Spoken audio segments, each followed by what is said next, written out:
Hello, today I'm going to show you how I turned a mini PC with Windows into an iMac, but inside an old iMac mini and with unique features like wireless charging, near field communication, multi-boot and more. The reason I did it is because my girlfriend's birthday was coming up and she had been wanting to change her computer for a while, which basically kept freezing on her. She's used to using Macs, so it had to be an iMac, but they are incredibly expensive. Another thing she needed was for it to be portable, as she needs to transport it. That's why I thought of a mini PC, which you can take anywhere and connect to any monitor or television. Great, now it's time to select the hardware. I chose to use an Intel Next unit of computing as its hardware and size make it perfect. I found a used one with an Intel 5 processor, 8 GB of random access memory, 256 GB of disk, and an integrated graphics of 1.5 GB. Truthfully, for her intended use, this computer was adequate.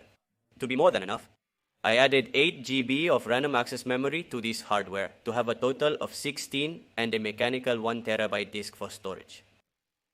The operating system would be saved on the solid disk for greater speed.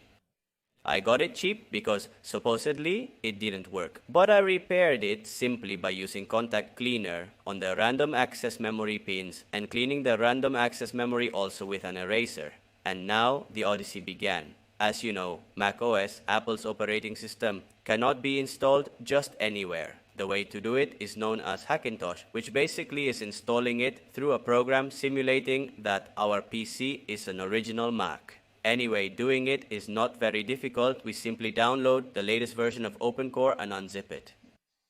Once unzipped, we go to the Mac recovery folder. Inside the utilities folder, we open the Windows command and we locate ourselves in that folder using the cd command. And there we run the command that I leave in the description to download the version we want. I chose to download macOS Big Sur, the penultimate one. Once it's downloaded, we go back and choose the x64 folder if our processor is 64-bit or IA32 if it's 32-bit. The contents of the folder should be copied onto an empty, freshly formatted flash drive. And on the same flash drive, we create a folder named com.apple.recovery.boot, where we will put the files we downloaded earlier with the command line. Now we need to assign a serial number to our Mac. We download the GenSem BIOS program, and we click on Generate Symbios.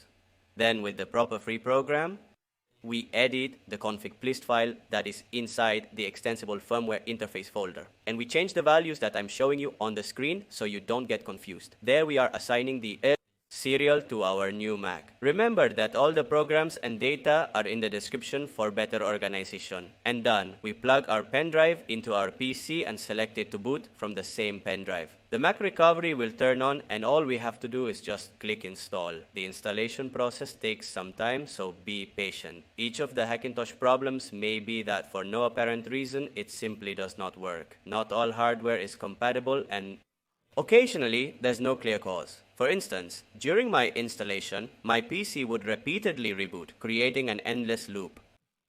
I had to change the M2 hard drive to data to a Venster Digital M2 drive.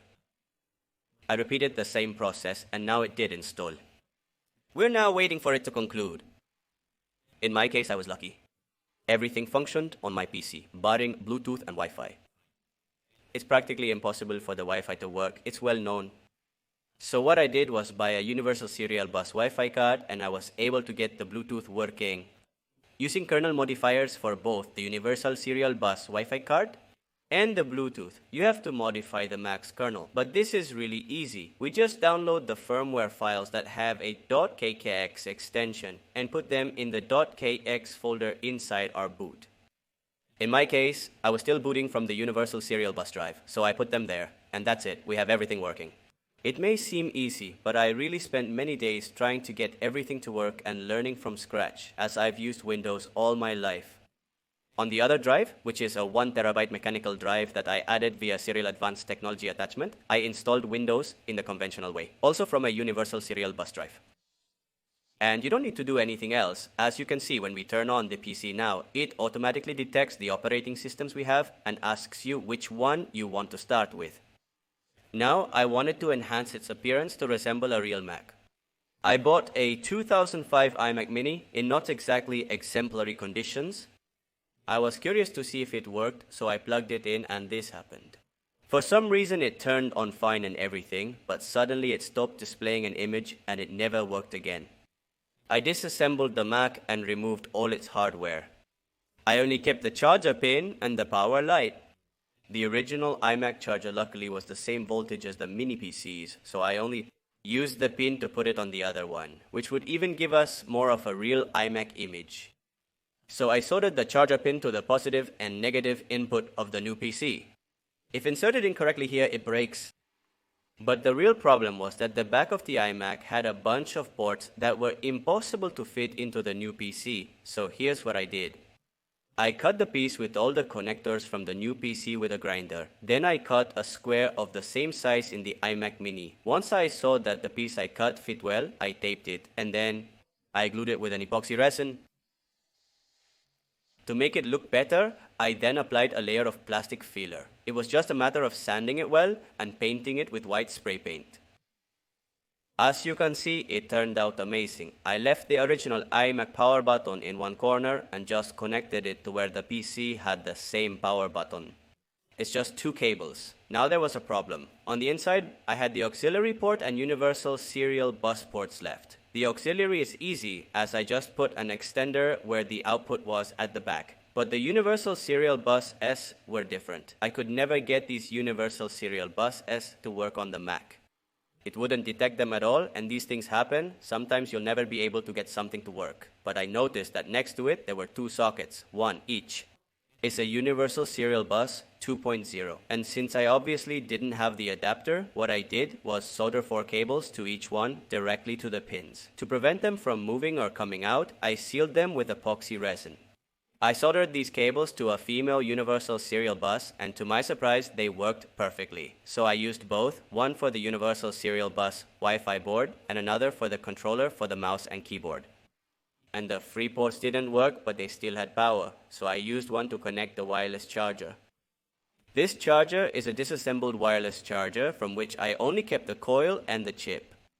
And the chip is connected by universal serial bus to the PC, and I stuck the coil on the cover right under the little apple.